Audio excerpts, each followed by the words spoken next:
Hello again.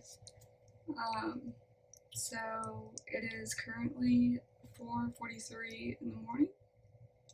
I've been working on this project that is horrendous, like all my projects. This one's about medical malpractice, and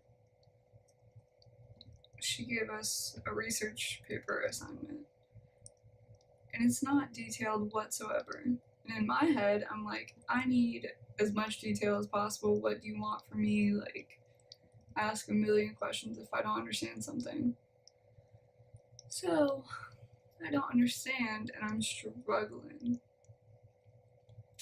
Anyway, I decided I'm gonna make a video that someone had commented on. Well, someone commented on a video of mine and asked me to talk about how I found out I had borderline personality disorder. So I shall. It's a good story. I think so. I don't know. So, when I was younger, around 12, 13, I guess, I was curious because I was really sad and just like depressed, and I had all these emotions, obviously, because I was a teenager. Your hormones are kind of going crazy, and there's just like a lot of stuff going on. And I wasn't handling things well, and I was self harming without my parents knowing, and pretty much anyone knowing. Nobody knew at that point. And so I went online and did a personality test. I just was curious. I was like, I don't know, I was into psychology when I was younger. That was like my favorite subject and still kind of is. Gosh, what is going on? I'm so tired. So, I took this test. I don't really remember the details of the test or what test it was, but I remember taking it, and it showed me depression was really high, anxiety was high, or it may have been just a disorders test, and I decided to do that, and then led to a personality test. I'm not sure. It's very hard to remember. So those two showed up, and I knew that those were probably just like, yeah, I knew I had depression, and I knew I had anxiety. And then borderline showed up, and I was like, what is that? I didn't really know what it was, never really heard about it. And it was weird that it showed up. I was like, I know all these other things, but this one's weird. So I looked it up. I did a lot of research into it. And as time progressed, I was like, I truly believed that that was something that I had since that test. I didn't bring it up to doctors, I didn't bring it up to anyone because I wasn't going to self diagnose, but I self diagnosed, kind of, in a way. But I eventually went to the hospital, 8th grade spring break, or summer spring break time, due to a suicide attempt, and honestly, it was a great experience for me. I also had a request about talking about my experience in the hospital when I was a teenager, because there's often a lot of adults that will talk about their experience in the hospital from an adult perspective, but I remember what the hospital was like for me, and it was really a life-changing experience. So when I went, I had to go and make sure I could be admitted.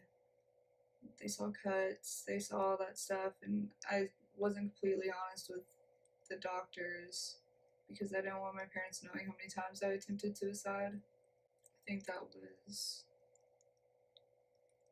the 4th or 5th time, maybe.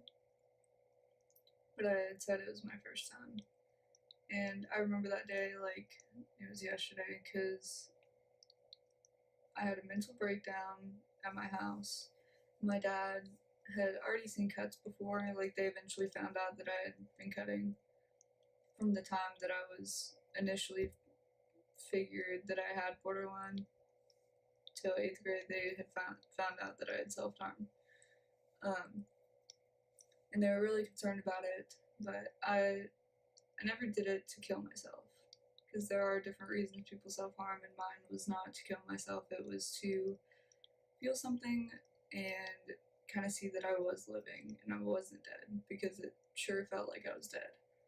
I wasn't completely honest with the doctors, but I still got admitted. I tried to overdose, but I initially went because my dad saw cuts on my arm and forced me to go. And of course, I responded with the whole no, please don't make me go. But in reality, I know that's what I wanted, and I was actually relieved that I was going. And there are days today that I want to go back, because I feel like I could benefit from it again, or that I need it. But lately it's been kind of getting better. But anyway, so I got admitted, and I stayed for a total of 7 days. And when I got there, when I finally got into the ward, it was probably like 2:30 in the morning. I had to take my clothes off. They had to check my body and make sure that there was nothing sharp. I had to change all my clothes, no strings, no nothing, like nothing that could possibly hurt you, or you could hurt yourself with. And so once I was away from my parents, I could finally be honest and tell them, like, I still didn't tell them how many suicide attempts, but I did tell them that I had eating disorders. I had bulimia and anorexia during that time, where I was like slowly coming out of that, but I was still kind of struggling with it. So I could tell them about that. I was put on watch after our meals so that I wouldn't, like, I couldn't go to the bathroom. I had to be in front of the group. Basically, we spent all day doing therapy and eating and watching TV. It was great. It was really relaxing, and we didn't have cell phones or anything, so none of us really had that outside influence, which was really beneficial. And I still do little breaks every once in a while just so that I can have that time away from the world, because too much negativity. Yeah.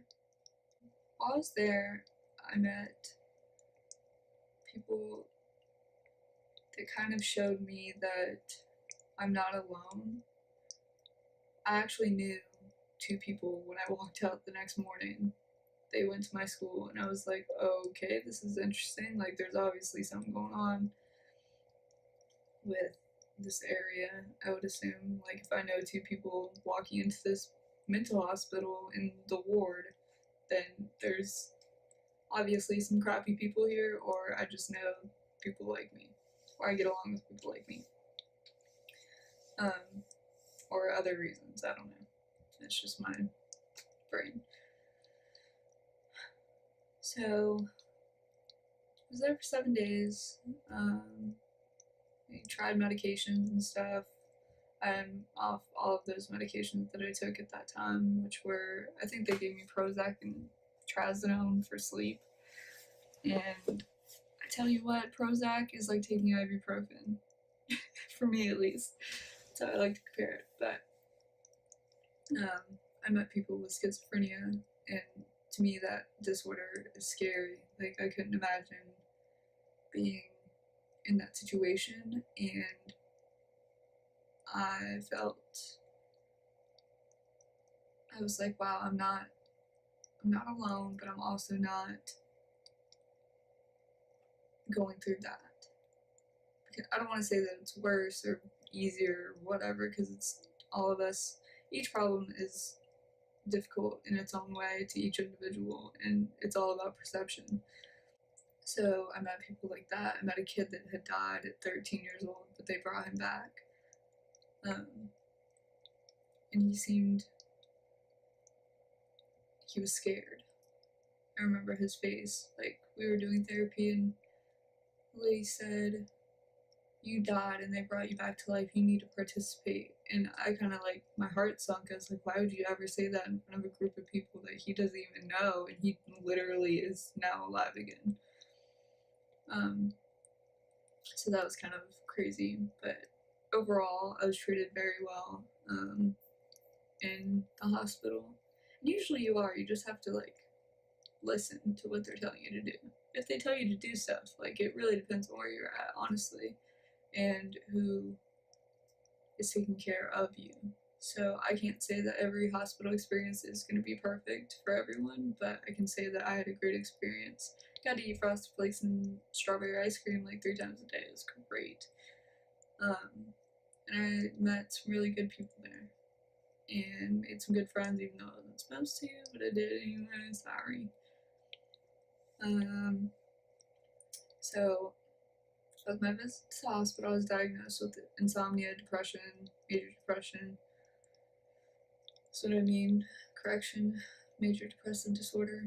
That helps. And generalized anxiety, I think, at that time. I had PTSD symptoms, but I did not meet the criteria for PTSD, although I feel that I do meet that criteria, but I have not been officially diagnosed, so I will not say that that is on my diagnosis list, I assume. I was right the first time, though. Like, I was right. I had borderline. I was kind of smart. Okay. So after that, I started therapy. I've been in therapy for around 8 years now, I think.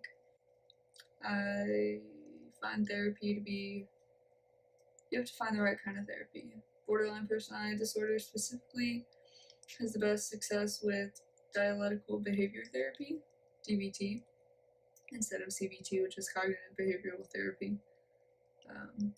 DBT has been shown and researched to have the best benefits, or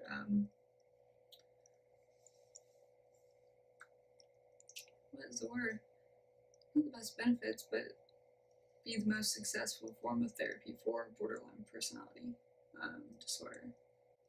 I've always done just like talk therapy or, regular therapy, I guess, and had a psychiatrist. I've changed meds. I don't know how many times. I'll have to make a list and I'll let you know what I've taken before because it's been a lot. It's taken, I think we're still figuring out my medications and it's been 8 years, so if that tells you anything. But I've gone through a bunch of therapists, a bunch of them. Some of them didn't work, or we just didn't click, or my parents didn't want me going anymore, or what's another reason that I stopped? Oh, because I thought I felt better, but I didn't. And it was partially because I didn't want to disappoint my dad.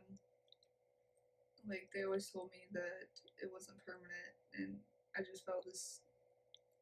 I felt it was there, like it was part of me, and it is. It's my brain. So I kind of just stopped doing therapy to please my parents, and I eventually reached out and was like, Dad, I need to go again. So we started going again, or I started going again. And I had to switch my psychiatrist as well because he was drugging me up with some crazy stuff for no reason. He's one of those doctors. And I talked to other psychiatrists about it and they laugh. They're like, oh, I know who that is. And I'm like, yeah, it's not a good doctor. And it's unfortunate that there are people that have him as a doctor. I wish I could tell them to run as fast as they can.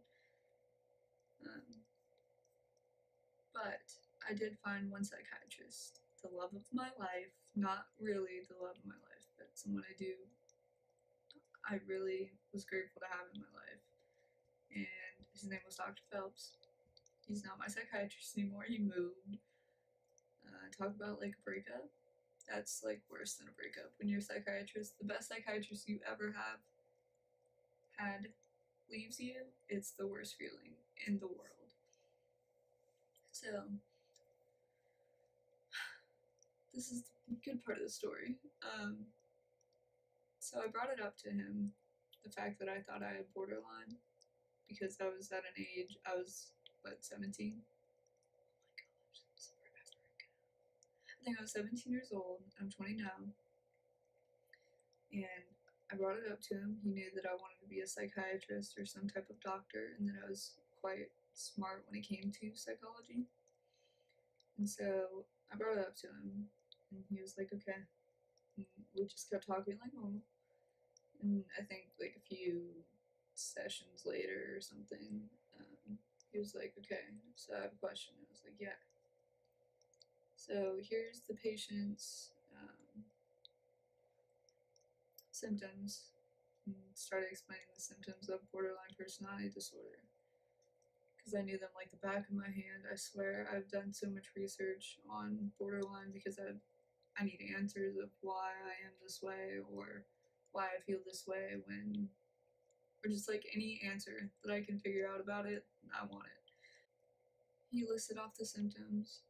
I was like, okay. And he's like, what's your diagnosis? And I said, borderline personality disorder. And he said, yep.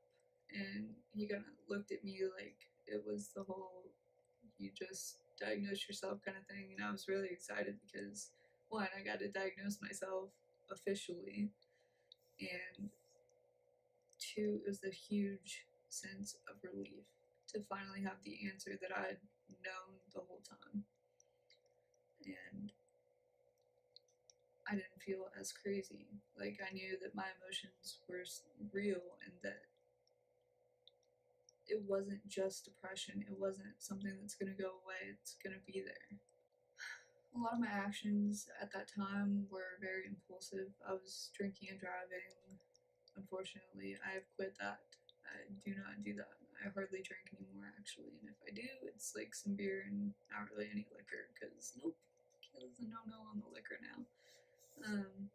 And medications will definitely mess you up with that, especially depending on what you take. Most medications and alcohol aren't supposed to go together, but people do it anyway. So I was doing things like that. I've always had very unstable relationships. Every relationship I've been in and cheated on, and like